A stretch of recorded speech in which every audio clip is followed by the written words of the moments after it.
Hola, ¿qué tal todos? Bienvenidos. Espero que todos me escuchen muy bien. Les quiero agradecer mucho por poderse conectar. Yo soy la Inge Vanessa, la parte de aplicaciones aquí en Ergo Medical. Y pues nada, bienvenidos a este webinar. Este es para ustedes, para que aprendan y conozcamos un poquito más acerca de suelo pélvico. Este evento va a estar dirigido por el doctor Maiti, uroginecólogo desde hace ya bastantes años. Entonces, nada más vamos a darle un minutito o dos para comenzar y que las demás personas se vayan incorporando. Eh, y nada, la idea de esto es que nosotros podamos conocer, podamos aprender y que esto sea una introducción para cuando nosotros queremos adentrarnos más a temas de tanta importancia como este, que a pesar que es algo frecuente de escuchar, no siempre se aborda ni podemos tocarlo con los conocimientos tan firmes como nos gustaría. Es por eso que nosotros decidimos hacer esta clase para que ustedes puedan conocer un poco más de ellos, ¿vale? Antes de comenzar, me gustaría que conocieran un poquito de Ergo. Ergom es una empresa 100% mexicana con más de 20 años ya en el mercado. Nosotros nos dedicamos a la distribución de equipo médico. En este caso, particularmente hablamos, por ejemplo, de la línea de ultrasonido, en este caso de la marca Mindray, y somos distribuidores máster de la misma, ¿vale? Tenemos sucursales en diferentes estados a nivel nacional. Y los otros equipos que se suelen manejar son desde la parte de monitoreo, bienestar y belleza, rehabilitación e instrumental, ya que Ergon cuenta con sus propias marcas para lo mismo, ¿vale? Según los diferentes tipos de necesidades que nosotros tengamos. Entonces, bienvenidos. Por ahí vi que el doctor Maiti ya está en línea. Entonces, en un minutito comenzamos para que pues podamos seguir aprendiendo y conociendo. Espero que todos me escuchen bien. Yo me voy a quedar aquí al tanto de las preguntas que les vayan surgiendo durante la sesión, como de justamente comenzar el rato donde ustedes van a poder hacerlas saber o yo las pueda decir y que esto sea bastante interactivo para que nosotros podamos digerir temas que son un poco complicados algunas veces.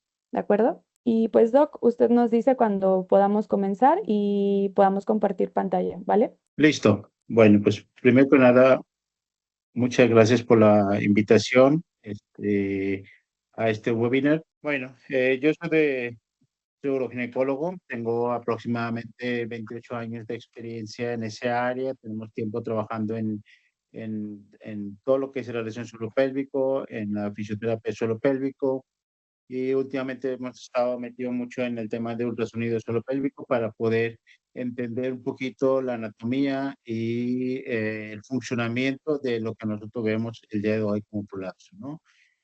Me encuentro de Ciudad de Monterrey, es aquí al norte de México, aproximadamente 2 horas de la frontera aquí en Estados Unidos. Es una ciudad de las montañas, la famosa montaña de Cerro de la Silla, muy famoso. Y bueno, del lado derecho estamos en este hospital, como Doctors Hospital, donde tengo mi centro, es el Centro de Medicina Pélvica Avanzada. Y ya tenemos un rato trabajando toda la parte, no solamente el diagnóstico, tratamiento quirúrgico, tratamiento no quirúrgico y fisioterapia de suelo pélvico. Voy a estar enfocando mi charla en estos puntos, pero bueno, empezamos. El problema de disfunción del suelo pélvico es un problema más común de lo que uno piensa, ¿no? Cuando nos llega paciente de este tipo, pues sabemos que es una paciente que tiene un prolapso grande, un prolapso 3, casi 4. Y bueno, cuando tenemos esto, pues no nos queda duda de que sí tiene un prolapso, ¿no? Y ahora, este tipo de problemas va avanzando conforme avanzando los años. Sabemos que a la mitad de la vida la posibilidad es un 25, es uno de cuatro mujeres, pero conforme va avanzando los años, este va incrementando. Hoy por hoy, la población se está envejeciendo, al menos aquí en México. En 2024, 12% de la población arriba de 60 años y está proyectado para los próximos en 2050 que este incremente a 25%. Estamos hablando de uno de cada cuatro personas será longevos a nivel de 60 años. Ahora, cuando hablamos de disfunción del suelo pélvico, pues hablamos de todos estos problemas, ¿no? Problemas de incontinencia urinaria, fecal, dolor pélvico, prolapsos, disfunción sexual, infección de vías urinarias, entre todos. Pero sí es importante entender que todas estas patologías no solamente involucran una sola especialista. Aquí en esta área estamos trabajando uroginecólogos, urólogos, por los proctólogos, los fisioterapeutas, psicólogos. Es un trabajo conjunto multidisciplinario que tenemos que tener idea para poder atender a nuestros pacientes, ¿no? Factores de riesgo, yo creo que todos sabemos, la paridad del parto, pero también hay factores que influyen, ¿no? Desde el estilo de vida, sobrepeso, tipo de ejercicios que se realizan, factores de comorbilidades como constipación, con enfermedades pulmonares, factores sociales. Hoy se ha visto que el prolapso le afecta más en una población donde el ingreso per cápita es baja, problemas de suelo pélvico, problemas de defectos de elevador, antecedentes quirúrgicos, todos esos factores influyen en el que el paciente puede tener un prolapso o su recurrencia. Entonces, tomando en cuenta todos estos puntos, pues tenemos que ver qué ofrecer a nuestros pacientes, ¿no? Un tratamiento clínico, un tratamiento quirúrgico. En caso de incontinencia, vamos a poder controlar, vamos a curar a las pacientes. En caso de que tenga un colapso, tenemos que ver si es una paciente que tiene una recidiva del mismo problema o una persistencia de un colapso, con lo cual ya lo operamos. Entonces, todos esos factores hay que tomar en cuenta. Cuando le llega una paciente un colapso, bueno, pues sabemos, es como una punta de iceberg, ¿no? Sabemos que lo que se ve enfrente, en nuestros ojos, puede ser la vejiga, puede ser el útero, el cervix, puede ser el recto. Si pedimos que haga algún tipo de esfuerzo, tenemos incontinencia urinaria, investigamos un poco, podemos tener incontinencia fecal, pero pocas veces damos cuenta qué es lo que está detrás de todo esto. El problema de, de no saber qué sucede detrás de lo que es la parte del problema, ese es el problema principal con lo que nosotros enfrentamos, que son los prolapsos recurrentes, son el STD, son los síntomas de nuevo. Hay muchos tipos de problemas que podemos encontrar, muchas patologías que tenemos que investigar mucho para saber, a ver, cuál es el origen del problema. Si es un problema de uretral, uretropélvico, si hay signo de semen, enterocemia, si hay hipertonía, si hay defecación, si hay problemas neurológicos, o problemas de lesión del esfínter, si existe incontinencia oculta en el paciente que estamos haciendo una cirugía, y si existe abulsión, si hay sobreextensión, estos factores es importante para poder entender. Tenemos que saber que todo lo que es colapso es un problema multidisciplinario. Tenemos que estar muy conscientes de los compartimentos. El piso de un compartimento es el techo del otro compartimento. Entonces, si está afectado el piso de un compartimento, seguramente afecta el siguiente compartimento. Entonces, es un problema multicompartimental y, por lo tanto, tenemos que ver un poquito más allá de lo que nosotros lo vemos con nuestros ojos, ¿no? Llega ese paciente, es un paciente muy común que nos toca ver, nos toca operar, pacientes con lazos muy grandes, y bueno, decimos, ok, ¿cuál podría ser el origen de este problema? ¿Cuántos compartimentos está afectado? ¿El anterior, apical, posterior, el nivel 3 de John de Nancy? Y si llegamos a operar, ¿qué posibilidad hay que ese paciente puede tener una recidiva, una recurrencia? Hay síntomas que no lo tenemos contemplado hoy por hoy, antes de la cirugía, que puede presentar. Y claro, en las complicaciones, ¿no? Las complicaciones tenemos que entender que existen complicaciones de ese tipo de cirugías. Si no estudiamos, evaluamos, que nos podemos cometer errores. Entonces, viendo todos estos puntos, ¿cuál sería la decisión quirúrgica? Puede ser diferente, ¿no? Todo dependiendo la experiencia de cada médico y el conocimiento y qué tanto estudiamos al paciente. Puede ser una cirugía vaginal, puede ser una cirugía de suspensión, puede ser cirugía de soporte, puede ser histerectomía vaginal con histeropexia, puede ser una colporafia anterior con malla, una sacrocolpopexia con malla, puede ser ya si queremos hacer una vía abdominal, puede ser laparoscópica, robótica. Entonces, ¿cuál sería la vía de solución a este problema para este paciente específicamente, tomando en cuenta el origen de su problema? Hoy por hoy contamos diferentes herramientas para poder hacer un buen diagnóstico. Está la historia clínica a través de todos los cuestionarios validados, la evaluación ginecológica de POPQ, que es algo muy importante que tenemos que saber, pero algunas veces tenemos que recurrir a estudios complementarios de funcionamiento de hidrodinamia, sistema miccional, de ecografía, manometría, para poder entender. Pero ¿es suficiente este tipo de evaluación para poder ver si realmente estamos haciendo un tratamiento correcto? ¿Qué dice la evidencia clínica? La evidencia dice que el porcentaje de colapsos recurrentes es muy alto. Ese es un trabajo hecho en una universidad, cuatro centros universitarios, donde se realizaron 709 cirugías de colapso. De seguimiento de 5 años, 39% refieren recurrencia y se divide en 4 grupos. Uno, que tenga pared anterior asintomática, pared anterior sintomática, pared anterior y posterior asintomática y prolapso total, 6%. Entonces, estamos hablando que de repente el paciente dice que no tengo síntomas, pero sí clínicamente ves que la paciente tiene un prolapso. Entonces, 30% de ellos tenemos que volver a intervenir. Y otra de las cosas que no lo estudiamos y es algo que tenemos que trabajar mucho es la parte del compartimiento posterior. Hay muchísimos pacientes que tienen problemas respiratorios y creo que estamos obviando ese tema y antes de operar cada paciente, ¿no? Y los disfunción de vaciamiento. Cada vez vemos más pacientes con disfunción de vaciamiento por las cintas suboretrales que hay, que hoy más adelante lo vamos a ver. Entonces, cuando tenemos una paciente con problemas de suelo pélvico, lo más recomendable es que hagamos evaluación anatómica que debe ser dinámica. Los únicos estudios hoy por hoy existe es la resonancia magnética dinámica y ultrasonido transperineal, que es lo que voy a enfocar. El ultrasonido vaginal transperineal, eso ya tiene mucho tiempo, desde 2001, el doctor Díaz publicó el primer artículo donde el, el, eh, este es el modelo prácticamente. Aquí en este caso se coloca el transductor de forma sagital. Estamos viendo, esta es la parte anterior. Esta imagen es muy importante que tenemos que tener en la cabeza. Este es anterior, estamos viendo la sínfisis pubis. Este es posterior, lo que estamos hablando de la parte del puborectal, el canal anal. Este es hacia los pies y esto es hacia la cabeza. Entonces, tenemos esta imagen claro en nuestra mente, o sea que estamos viendo. Este es el sínfisis pubis, ese es el canal, lo que es la uretra, lo que es la vejiga, la vagina, este es el útero, este es el canal anal y este es el músculo puborectal o pubestral.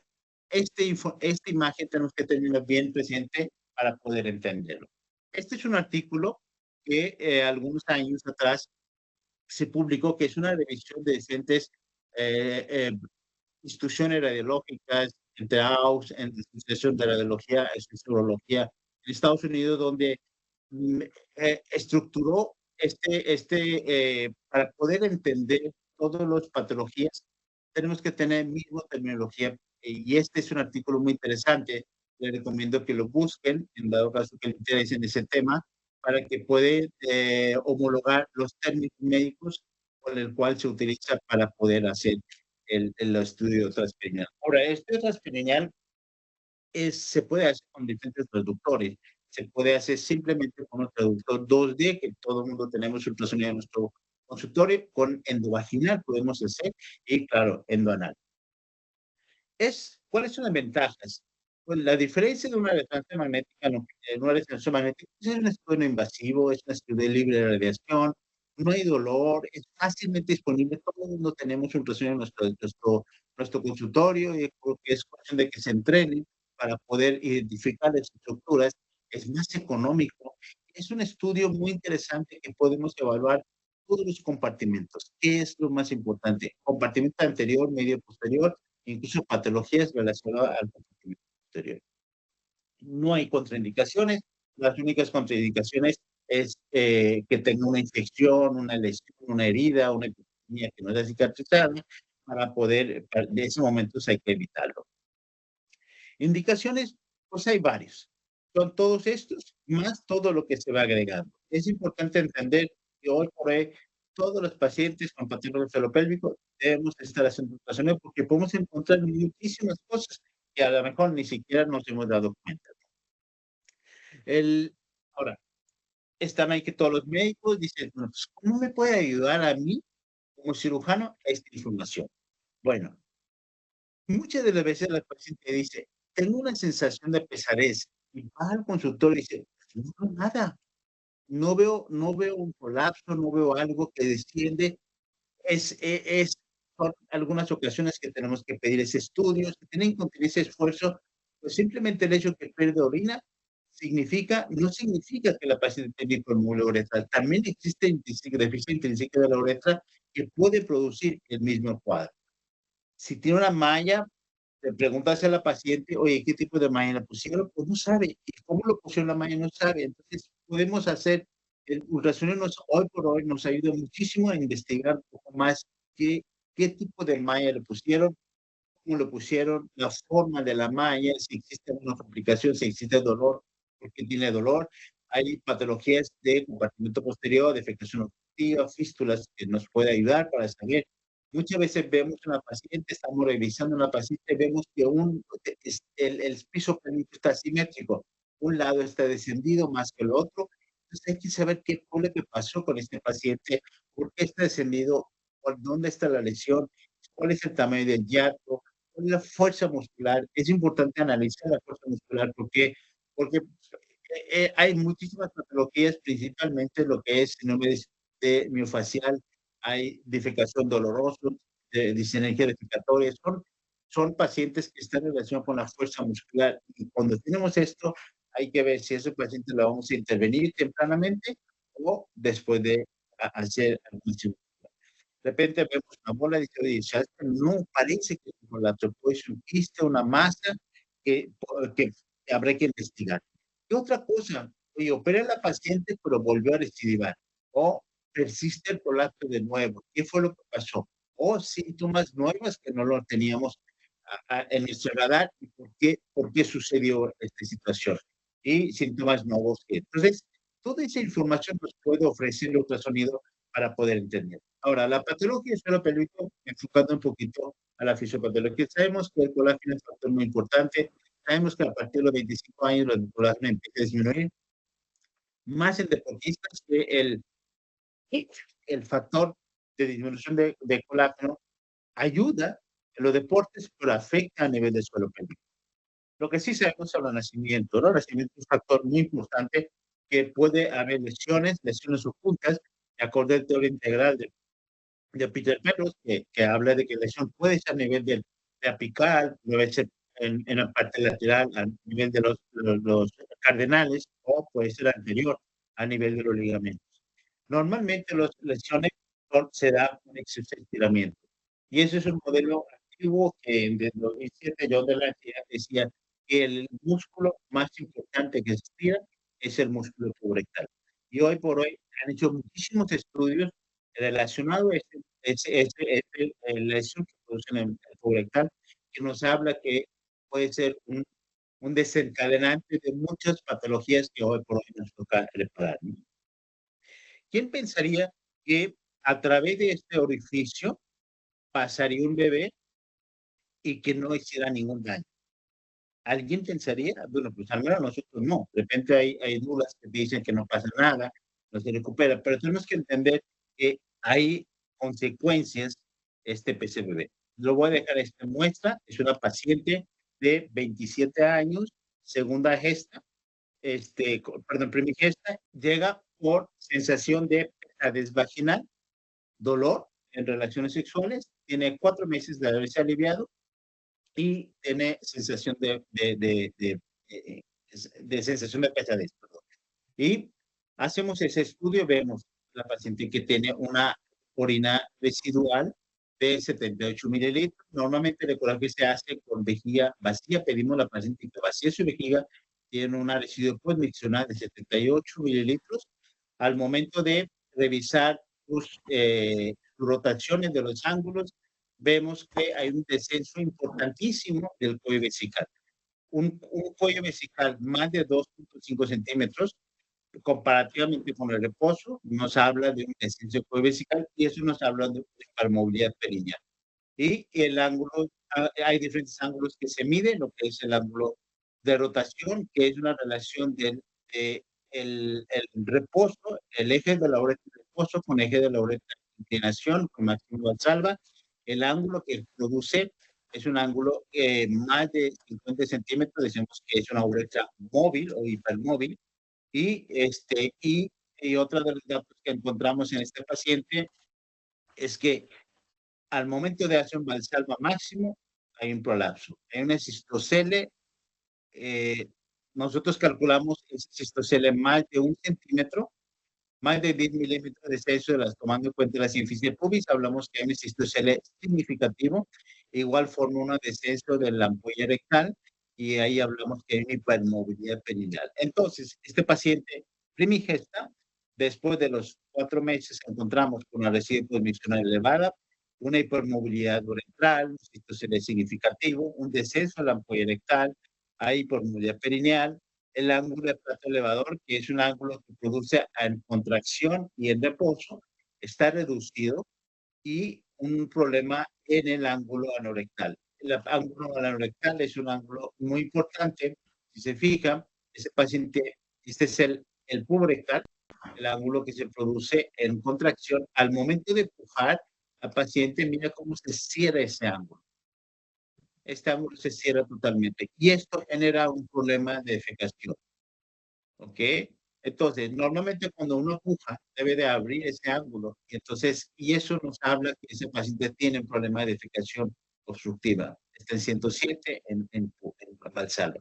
Entonces, cuando tenemos paciente como esto, ¿qué debemos hacer? Y está empezando su problema. No tenemos que esperar a ver prolapsos grandes. Está empezando con el problema. Seguramente este paciente siguiente parto, tercer parto, cuarto parto, 40 años, menopausia, son problemas que se va a ir avanzando acorde a los factores de riesgo que ya vimos, ¿no? Entonces, este es un modelo de Home donde habla de que el nacimiento, el paso del bebé, afecta tanto las paredes vaginales, tanto a la ancho como al largo, y afecta el factor de fijación, tanto apical como paravaginal, y lo es el elevador. El elevador, el tamaño del yato es un tamaño, es muy importante, que hay que tomar en cuenta hoy por hoy, que es una de las cosas que vamos a tocar hoy. Entonces, llega a los 40 y 50 años, ese mismo paciente empieza a llegar con un problema de incontinencia. Entonces, sabemos que la incontinencia de esfuerzo tiene diferentes factores, ¿no? Factores, puede ser factor propio de la uretra, factor de soporte uretral, pero también no debemos olvidar que existe factor neurológico. Cuando hablamos de factor de soporte uretral, hablamos que el soporte de la uretra está dado por los dos ligamentos, que es el ligamento uretral y el ligamento uretropélvico. Y eso es lo que, al movimiento de esos ligamentos, se produce lo que hipermovilidad uretral. Pero también tenemos que entender que existe otro tipo de patología, se llama deficiencia intrínseca de la uretra, tanto uretra, y si tiene funneling, hablamos de una uretra con deficiencia de uretra, deficiencia de la uretra con mayor razón, y todo esto, a final de cuentas, se produce ese pérdida de orina. Entonces, si realizamos estudios, vemos que el vaciamiento vesical, hay varios parámetros que tomamos en cuenta, ¿no? Cuando hablamos de el perfil de movilidad uretral que nos orienta hacia si existe hipermovilidad uretral, hay 4 parámetros que tomamos en cuenta. Uno, definitivamente, el residuo posmiccional, que debe ser menos de 50. Segundo punto es,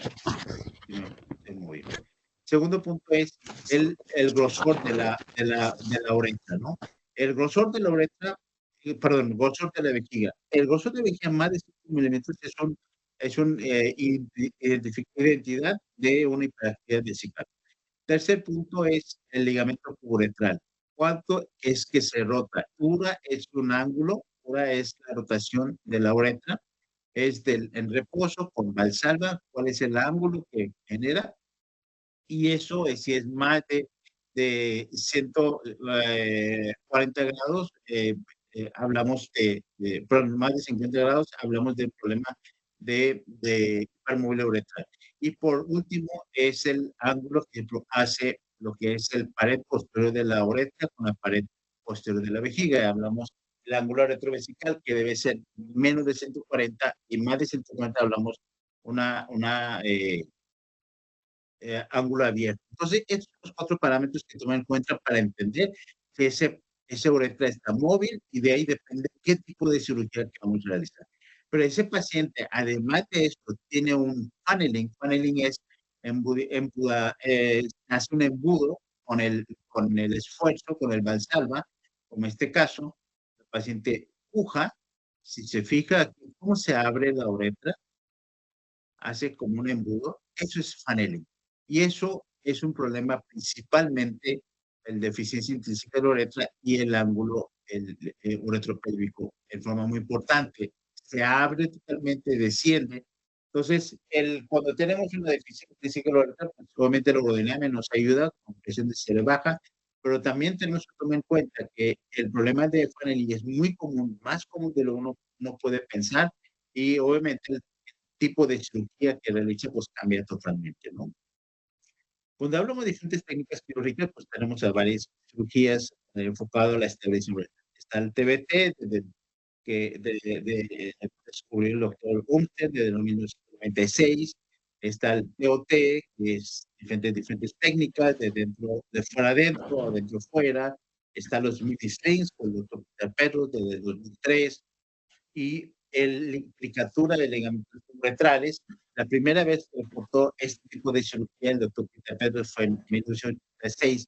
Hoy por hoy, el doctor Pablo Palma se ha ido mucho más enfocando esa técnica para, creo que es una técnica bastante prometedor en pacientes que tienen una hipermovilidad uretral sin funneling y puede ser una buena opción para solucionar el problema en forma muy sencilla sin utilizar ninguna cinta, ¿no?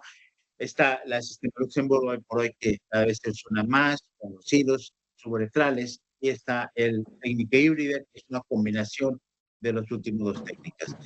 ¿Cómo tomar una decisión de cuál será el tipo de cirugía que vamos a realizar?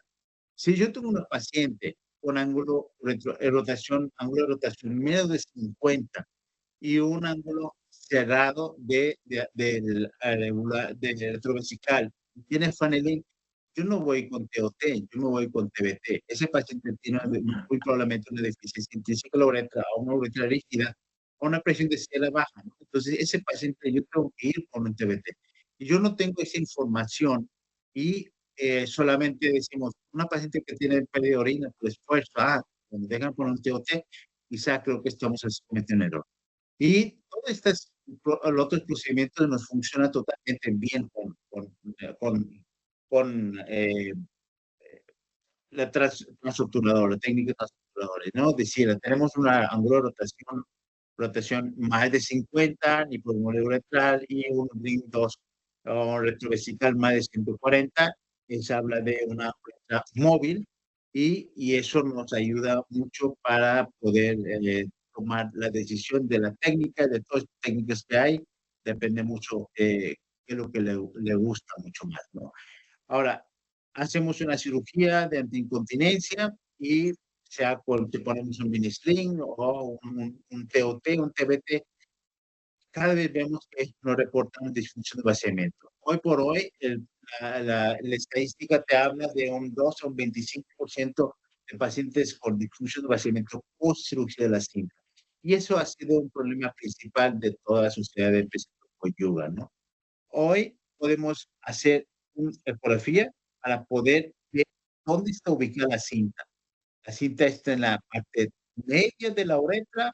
¿Cuál es la distancia de la cinta de la parte superior al cuello horizontal? ¿Cuál es la cinta de parte inferior de la cinta al meato? ¿Cuál es la distancia que genera la cinta a la parte ventral y al síntesis pubis? Estos son los parámetros que se toman en cuenta para poder ver si esa cinta está bien colocado, si existe una residuo posicional elevada, por qué sucede, por qué está el residuo posicional elevada, tipo de vector, que si es una cinta, es un TOT, TT, y último es la forma de la cinta. Es muy importante, tenemos que entender cuando colocamos la cinta, tiene que estar de la forma más horizontal posible. ¿Okay? Y hoy por hoy se hace una cinta más ajustada y es donde viene la retención o disfunción vaciamiento post-vesical. Hoy por hoy sabemos que la técnica, una de las técnicas que para poder disminuir esa posibilidad es la famosa técnica de 8x4, donde se coloca el Legan 8 en la uretra y el 4 entre la uretra y la cinta y podemos disminuir esa posibilidad de problemas de vaciamiento eh, post ¿no? Ahora, también nos ayuda mucho para evaluar resultados. Esta es una técnica híbrida que es una combinación de aplicatura de ligamentos con hilos. donde vemos que hay un cambio de forma importante. La distensión vesical disminuye totalmente de 4.49 a 1.64. El ángulo de rotación mejora de 104 a 42, es un ángulo normal. El ángulo de rotación de la uretra también y el retrovesical. El ángulo retrovesical, la paciente por sí no tenía un problema en sí, entonces eso se mantuvo. Entonces, el estudio nos ayuda mucho para evaluar si la paciente está bien y verificar también pues por la cita o bien, pues, el procedimiento que hicimos a este paciente, ¿no? Ahora, llega a los 60, pues nos llega con este paciente un prolapso de cervical, un descenso cervical de forma importante, etapa 3, y hay que ver dónde está el problema. Cuando me llega este tipo de pacientes, vemos cuál es la cirugía que podemos realizar, ¿no? Ya sea conservamos el útero o quitamos el útero, una histerectomía vaginal, una histerectomía sacropexia, o sea, una fijación sacroespinosa con sistema de anchoring, una histeropexia sacroespinosa, una histeropexia sacropexia. O sea, ¿cuál sería la cirugía más adecuada para esto? Ese paciente hicimos una ecografía donde vemos que perdón, este es el útero. Mira cómo al momento de hacer una valsalva, este es el cervix, se desciende totalmente a través del canal vaginal, junto con esto lo que es la vejiga y la ampolla erectal. Para medir el grado de descenso trazamos una línea de la sínfisis del pubis hacia la forma horizontal, de ahí al máximo cupo, vemos que qué tanto se desciende. Si es más de 10 milímetros, hablamos de la citocele. Si el descenso del útero no menos de 15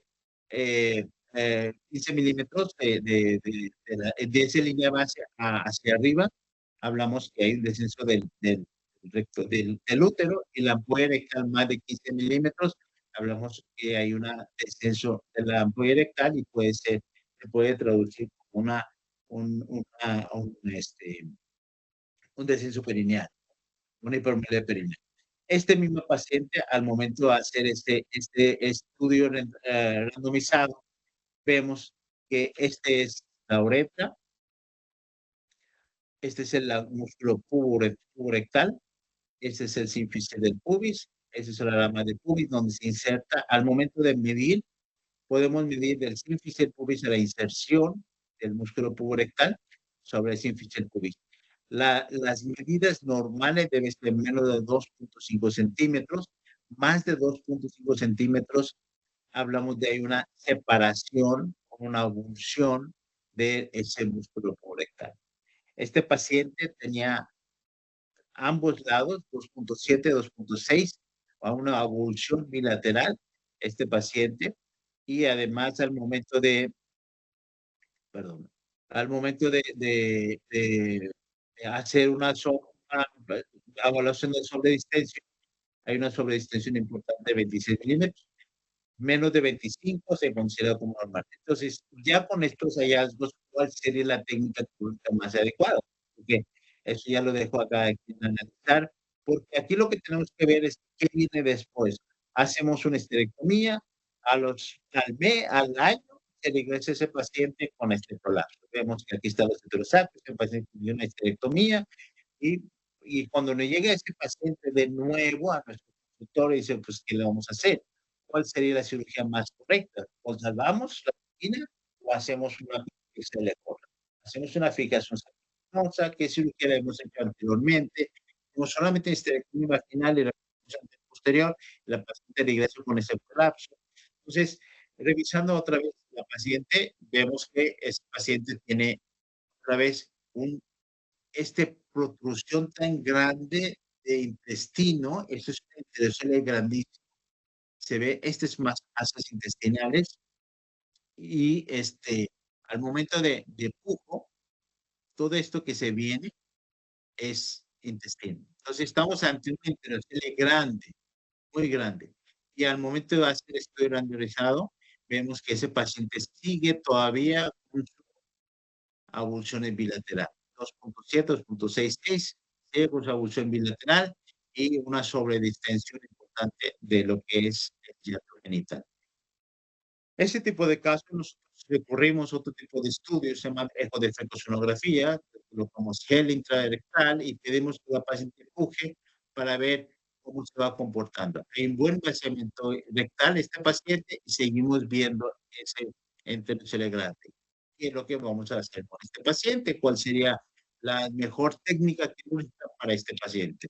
Es algo que tenemos que entender, que la patología suelo pélvico es un trabajo, es una patología multicompartimental y tenemos que trabajar con otros especialistas, ya sea un coloproctólogo, porque ese paciente muy probablemente vamos a, más allá de una fijación sacroespinosa, seguramente vamos a tener que hacer una reconstrucción ventral para poder solucionar todo lo que es el compartimento posterior. Ahora, este es un trabajo que hace el mes pasado presentamos en la Sociedad de Coloproctología, que fue invitado para poder dar una charla y decir cuál es el punto de vista, perspectiva de uroginecólogo de trauma obstétrica. Los coloproctólogos ven el tema de trauma obstétrica, principalmente lo que es el esfínter, ¿no? Todo lo que es lesión del esfínter, sí es importante, es lo que ven. Pero nosotros como uroginecólogos tenemos que ver más allá, ¿no? Hoy por hoy el elevador del ano juega un papel muy importante para poder entender la estabilidad del suelo pélvico. Este es un trabajo publicado de John Delancey hace poco, en unos meses atrás, donde es en forma muy sencilla nos explica cómo está el suelo pélvico. Esta es la membrana perineal, este es el cuerpo perineal. El cuerpo perineal está formado por los bulbos cavernosos y transversa superficial del perineo. Este es el pubo rectal. Prácticamente ese pubo rectal se inserta sobre el sínfice pubis.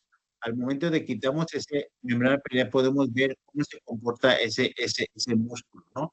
El lesión de pubo rectal por lo general sucede con los partos, principalmente el uso de forceps. Cuando hay una lesión de ese tubo rectal, hay un descenso del mismo, desciende en forma importante, por lo tanto, todo el hiato genital se desciende, puede haber una diástasis del músculo. Entonces, lo que era el membrana perineal aquí, está acá, todo lo que es el núcleo de central de perineo ya no está el núcleo central de perineo y tiene un hiato muy grande. ¿Y qué importancia tiene esto? Bueno, eso es un factor de riesgo hoy por hoy de una eh, prolapso recurrente, ¿no? John de Yancy hace poco reporta que hay dos hiatos, ¿no? No solamente el hiato genital, que está formado por los cavernosos y que rodea lo que es la vagina, pero también existe el músculo puborectal que forma lo que es el hiato de puborectal. Y esos dos hiatos, si están lesionados, y ya sea por los nacimientos o por envejecimiento, hay un descenso de lo que es el rafaanocoxigio, por lo tanto, todas las estructuras se sienten. Entonces, el tamaño del hiato y las avulsiones de los purectales hoy por hoy es un factor de riesgo para tener recurrencia.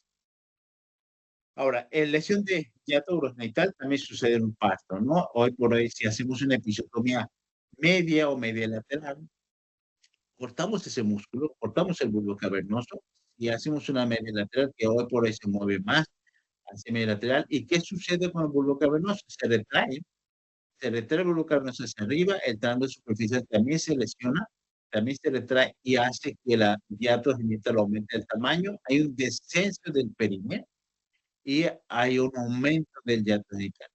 Y eso es lo que te provocan el día de mañana a un descenso progresivo, lo que es el pared vaginal anterior y cualquier otro compartimento, ¿no? Entonces, el valor predictivo hoy por hoy está dado principalmente por las lesiones del elevador, que puede ser una avulsión unilateral, en este caso, o puede ser bilateral, y el tamaño del hiato normalmente mide 25 centímetros cuadrados, más allá de 25 centímetros cuadrados, ya nos habla de un hiato genital más grande, una sobreextensión leve, moderada, severa. Y el riesgo que hay es que si no revisamos a nuestros pacientes con prolapsos estos factores de riesgo, duplica, triplica el riesgo de prolapso anterior. Entonces, es ahí donde la importancia del ultrasonido nos ha ido mucho para determinar, a ver, cómo estoy. No solamente lo que estoy viendo, una protrusión totalmente que viene y vamos a hacer una cirugía por lo que vemos, hay que estudiar un poquito más para ver dónde está la origen de la lesión, para ver qué paciente, qué solución le vamos a dar. Hoy por hoy, el tamaño del hiato es un factor muy importante. Mientras más grande está el hiato, el riesgo de colapso incrementa de forma importante. O sea, más de 4.5 incrementa 9 veces y se tarda menos de 6 años para presentar colapso, comparado con un hiato de 3 centímetros que tarda hasta 30 años para presentar un colapso. Entonces, y en una cirugía genital, a veces no lo reparamos el hiato, hacemos una reparación del apical, reparación dejamos el hiato. Y hoy también se habla de que si no reparamos el hiato genital a un caso de colapso, la posibilidad de una recidiva existe, ¿no? Este es un estudio muy interesante de Rodrigo Guzmán, donde habla de que uso de malla, hoy por hoy creo que existe una, es un tema que hay que discutir, hoy por hoy existe una indicación de la malla, principalmente en los pacientes que tengan avulsiones bilaterales. Creo que por ahí podemos pensar de una malla de para anterior para poder sujetar, para evitar que ese paciente se colapsa, ¿no? Sabemos que el porcentaje de colapso de pared anterior es muy alto en una paciente que corregimos el colapso. Y es ahí donde está el problema. Entonces, la sobreextensión puede ser leve, moderada, marcada, severa, dependiendo cuánto mide lo que es la tamaño del hiato. Ahora, en pacientes postpartos, si nosotros vemos un oasis, una lesión del esfínter, hay 30% de posibilidad que ese paciente puede tener una lesión del elevador. Si ese paciente, como la que vimos inicialmente, porque esta es una paciente segunda extra con una cesárea previa, ella quería un parto, se atiende un parto y mira nomás, hay avulsiones bilaterales, además una lesión del esfínter, una lesión del esfínter externo. ¿Qué es lo que vas a ofrecer a ese paciente? Que ya hay un daño desde los 32 años que tiene la paciente y todavía va a querer tener más hijos. Entonces, cuando detectamos este problema, pues hay que tratarlo, ¿no? Y hay que intervenir con la temprana. Tal vez no hay una cirugía, no existen cirugías para corregir hoy por hoy lo que son los avulsiones, pero sí, la terapia juega un papel importante. Es ahí donde tenemos que hacer ese equipo multidisciplinario, pero diagnosticando previamente cómo está el problema, no solamente hacer la terapia sin tener un diagnóstico previo, ¿no? El, uno de los, cuando hablamos de esfínter, lesión de esfínter, hablamos de que puede haber lesión tanto de esfínter interno como de esfínter externo. El traductor más gold standard para poder estudiar el esfínter anal es el traductor rectal, pero también con traductor transperineal podemos estudiar perfectamente bien. Una anorectal que está producido por puborectal, el esfínter, este es el puborectal, ¿ok? Este es el esfínter interno, este es el esfínter externo, dependiendo qué altura lo ponemos. Entonces, podemos ver perfectamente bien en esta aplicación, se llama iPace, que es parte del MinRay, que podemos detectar las lesiones tanto del esfínter interno como del esfínter externo. Más de 30% de separación ya nos habla de una lesión comprobada y por lo tanto, bueno, vemos cuál sería el tratamiento en estos casos, ¿no?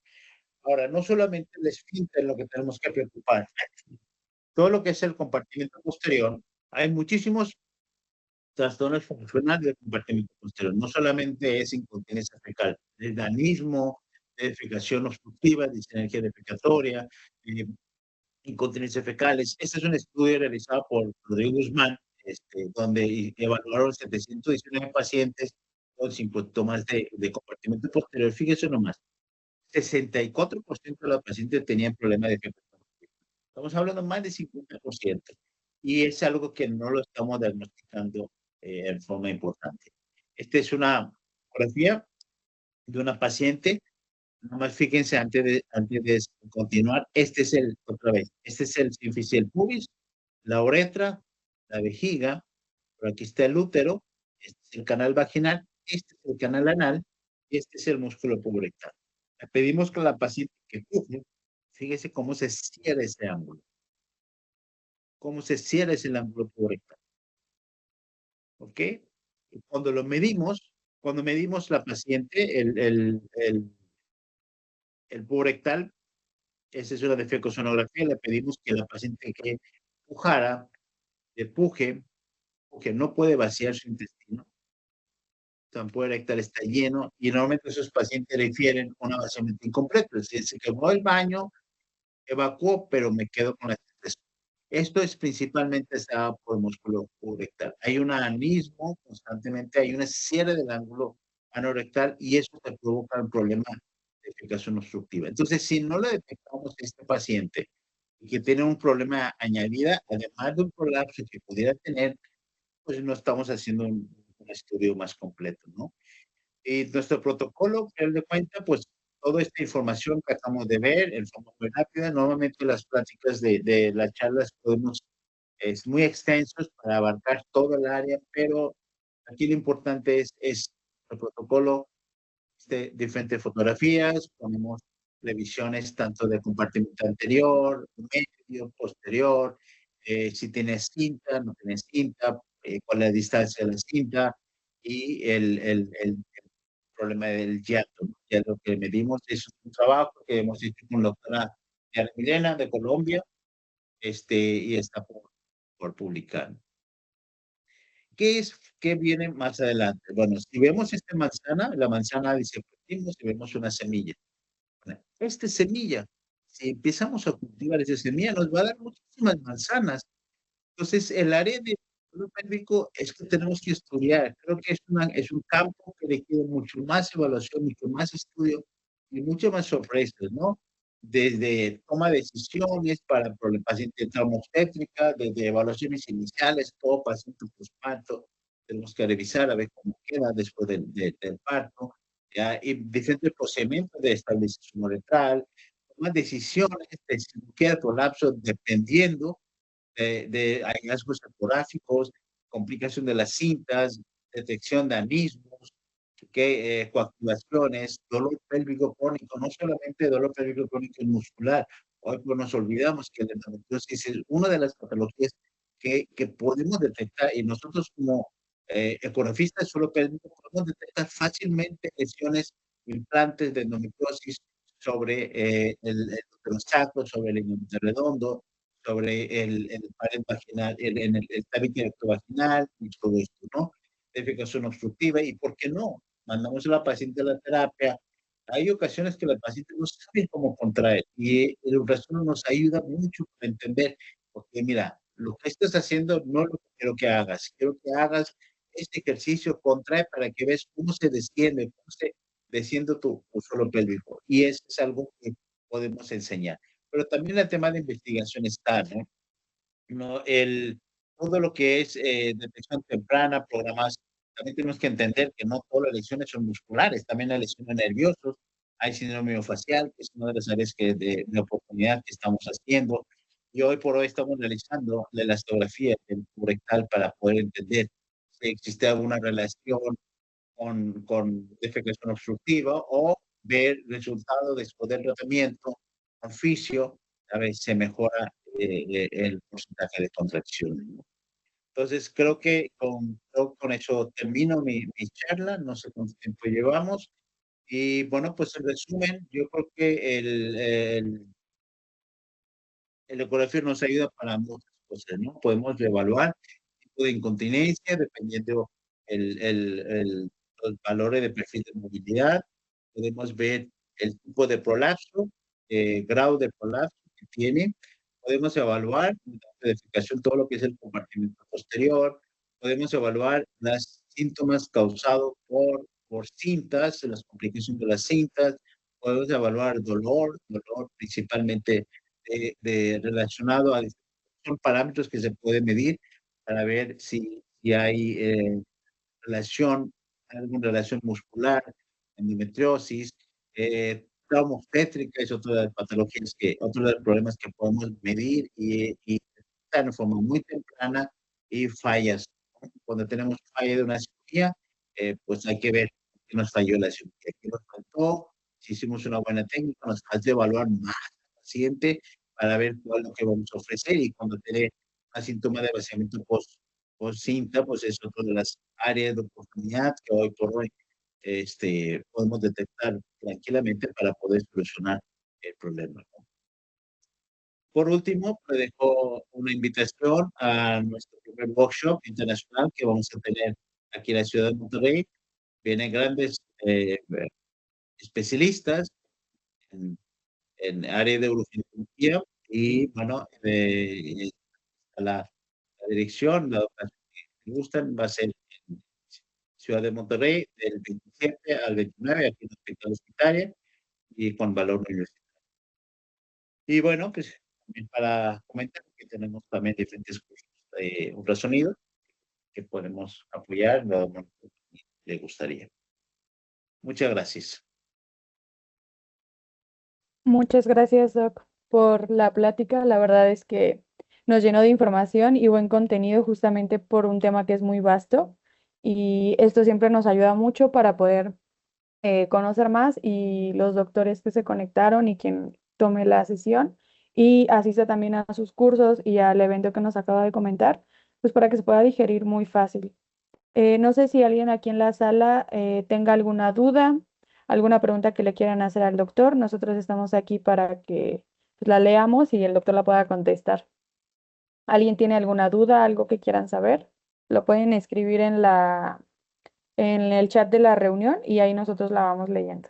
Aquí pregunta el doctor Miguel Ángel, ¿podría describir nuevamente la medición que hace del músculo pubouretral? Sí, mira, la músculo uretral se mide en tanto el reposo como valsalva. Entonces, se, eh, se pide a la paciente el reposo, se mide se traza una línea desde el pubis hasta el cuello vesical y, es la misma medida, se realiza con valsalva y donde se une estos dos ejes en el equipo de I9 que tenemos nosotros, automáticamente nos da la medición, pero se puede hacer manualmente.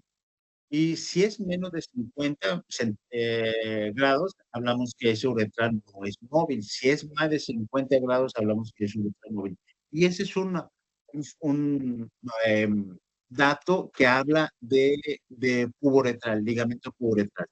El otro estudio, otra medida que es el ángulo retrovesical, habla del ligamento retropélvico. Entonces, si tenemos estos dos ligamentos móvil y por ecografía podemos detectar, creo que por ahí podemos hacer un buen diagnóstico para ver cuál sería la técnica quirúrgica más adecuada para este paciente. Ok, súper bien, doc. Mire, ya están llegando más preguntas. Espero que la anterior ya haya quedado clara. Ya nos pusieron que sí.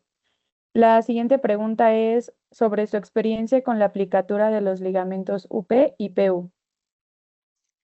Mira, el picatura de ligamentos pubertales tenemos poco tiempo trabajando desde mediados del año. Ya hemos tenido varios casos, hemos documentado esos casos, hemos demostrado por ecografía la diferencia que hay. De hecho, precisamente una de las videos que hemos hecho para enseñar. Y bueno, creo que es una buena técnica, pero otra vez, no tenemos que tener ecografía para ver si ese paciente, si incontinencia es fuerza de origen hipermovilidad uretral o es por problema de funneling, ¿no? Si tiene una funneling o tiene una deficiencia uretral, esa técnica no funciona. Entonces, si tenemos una paciente con hipermovilidad uretral, con tanto rotación hipermóvil, tanto ligamento uretral como retropélvico, puede hacer una aplicatura, es una técnica muy sencilla, eso es algo que lo hace el doctor Pablo Palma y con el doctor Petros, y nos estamos ahí haciendo estudios ecográficos para ver los cambios. El paciente es bastante bien y es un procedimiento prácticamente ambulatorio, con anestesia ya sea local o sedación se puede hacer y le va muy bien. Muchas gracias, Doc. Espero que esta segunda pregunta haya sido resuelta en la cuestión de la duda. Y le saluda el doctor Fernandini desde Perú y le pregunta cómo evalúa cuando aparte de la incontinencia existe dolor pélvico, ¿qué es lo que evalúa primero? Hola, doctor, ¿cómo le va? ¿Qué tal? Bien, muchas gracias.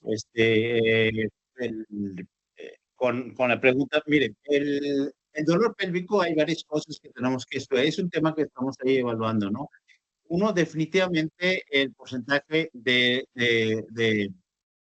contracción del piso pélvico. Lo medimos la distancia anteroposterior del sífisis pubis rectal, tanto en reposo como en contracción. Si hay el porcentaje de contracción normal debe ser entre 18 a 35%. Cuando hablamos de un contracción más menor de 18%, muy probablemente estamos ante una paciente que tiene un problema de anemomitres. Y hemos visto muchos pacientes que no sabe contraer y pacientes con dolor pélvico que no sabe contraer. Entonces, está el tema de síndrome facial, que es una de las cosas que estamos evaluando ecográficamente hablando y combinado con el problema de defecación. Muchos de esos pacientes con dolor pélvico tienen dolor para evacuar, tienen estreñimiento. Y créeme que hay muchísimos pacientes con estreñimiento hoy por hoy, que también el origen del estreñimiento es origen muscular. Creo que es algo que tenemos que seguir estudiando, creo que es algo que tenemos que seguir analizando. Y bueno, si hacemos un trabajo en conjunto, pues yo creo que se puede documentar ver el tema de estreñimiento, que es algo muy común en nuestra sociedad, al menos aquí en México, no siempre es original. Súper, doc. Justo el mismo doctor que le hizo la pregunta pasada, el doctor Jorge, nos comenta también que con el doctor Luxemburg están trabajando en realizar la ecografía de piso pélvico antes y después del procedimiento. ¿Y cuál es su opinión respecto a este procedimiento? Mira, con los hilos del doctor Luxemburg, nosotros ya tenemos tiempo trabajando con esto y donde hemos visto cambios principalmente en la rotación de la uretra posterior, ¿no? O sea, la descenso de la uretra mejora y eso está dado por ligamento uretropélvico, ¿no? El, el, el ligamento uretral que va a los lados mejora, pero donde hemos visto más mejoría en el uretro Y sí, claro que sí hay cambio en pacientes, tenemos pacientes hasta um, seguimiento hasta 9 meses, hasta ahorita, las pacientes están perfectamente bien, están secas con su corrección de los ángulos antes y después del tratamiento y se ha conservado también. Muchas gracias, doc. No sé si alguien más tenga alguna pregunta, alguna última que podamos hacer para el doctor y aprovechar todo su conocimiento en este tipo de sesiones. La idea de esto es que sea para ustedes una intro, que podamos saber un poquito más. Y también si el doc nos regala otra vez la fotito de dónde está en su contacto respecto al taller y a los cursos que el doctor imparte, para que quienes no le hayan tomado captura de pantalla o foto, lo puedan visualizar. ¿Nos puede regalar otra vez la pantalla, doc, con su contacto por Face? Ok, lo esperamos en ese congreso, ese curso, que va a estar muy interesante, donde vamos a estar haciendo el diagnóstico previo con ultrasonido y dependiendo de esto, vemos cuál sería el tratamiento quirúrgico que vamos a realizar en estos pacientes. Muy interesante, si tiene oportunidad, aquí lo esperamos. Y el, el flyer del curso que tenemos ahí. Para que aprovechen y le tomen una captura. Igual la sesión se está grabando, entonces después se les va a mandar como el link para que la puedan visualizar por si la quieren retomar y tienen algún tema en particular que quieren ver. Aquí está el contacto del doctor Maiti también. Y pues nada, espero que sean bienvenidos para con el doctor aquí en Monterrey y darles las gracias por su asistencia. Espero verlos pronto y no sé si el doctor quiera comentar alguna otra cosa. No, principalmente muchas gracias por la invitación. Creo que la ecografía todavía hay mucho que trabajar en esa área. Este, mm, Cada vez encontramos cosas diferentes, cosas nuevas, eh, que requieren más tiempo, más análisis y hacer trabajos multidisciplinarios, multicéntricos. Estamos abiertos a hacer estudios y en caso que alguien desee hacer un trabajo, pues aquí estamos. Muchas gracias, Doc. Pues nos vemos en las siguientes emisiones de estos webinars que son por parte de Ergom, Mindray y con apoyo del doctor Maití. También muchas gracias al doctor por habernos dado ese minuto del tiempo que entendemos que muchos salen de trabajar en estas horas y pues todos se conectaron, ¿vale? Muchas gracias. Nos vemos pronto. Un saludo, Doc. Muchas gracias, Vané.